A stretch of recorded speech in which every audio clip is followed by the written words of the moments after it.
2 গোলে পিছিয়ে থেকে ৮০ মিনিটের পর লাস্ট 93 মিনিট পর্যন্ত ৩ টে গোল দিয়ে অপোনেন্টকে হারিয়ে কোয়ার্টার ফাইনালে কোয়ালিফাই করে যে দলটি, সেটি আর কেউ নয় আর্জেন্টিনা।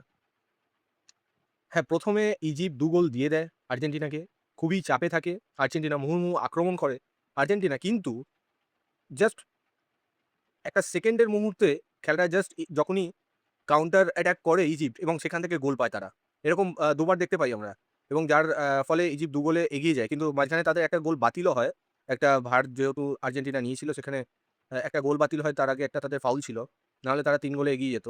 ২ গোল দেওয়ার পর আর্জেন্টিনা যেভাবে অ্যাটাকটা করে, একের পর এক অ্যাটাক বক্সের মধ্যে ইজিপ্টের, এবং যার ফলস্বরূপ ৩ গোল পেয়ে যায় আর্জেন্টিনা।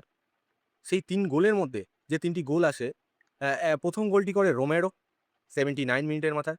নেক্সট গোলটি আসে লিওনেল মেসির পা থেকে 83 মিনিটের মাথায়, এবং ফার্নান্ডেজের পা থেকে লাস্ট গোলটি 93 মিনিটের মাথায় আসে, এবং ইজিপ্টের যে খেলার শেষ পেরেকটা পুঁতে দেয় আর্জেন্টিনা, এবং নেক্সট রাউন্ডে কোয়ালিফাই করে যায় তারা।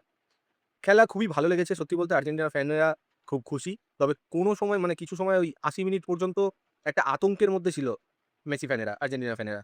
কেননা ২ গোল খেয়ে ৩ গোল পরিশোধ করা মুখের কথা নয়। তবে ফুটবলের মধ্যে সবই হয়, সবাই জানে। আর অপরদিকে আরেকটি খেলা হয় যেটা কিনা আ সুইজারল্যান্ডের এগেইনস্ট কলম্বিয়া। সেখানে সেখানে পেনাল্টি শুট আউট হয়, এবং আ আ পেনাল্টি শুট আউট হয় এবং সুইজারল্যান্ড ৪-৩ গোলে জিতে যায়, এবং নেক্সট রাউন্ডে কোয়ার্টার ফাইনালে আর্জেন্টিনা ভার্সাস সুইজারল্যান্ড মুখোমুখি হচ্ছে, এবং সেখানে কি ফলাফল হতে পারে, তোমাদের কি মনে হয়? দয়া করে জানিও তোমাদের মতামত কমেন্টের মাধ্যমে।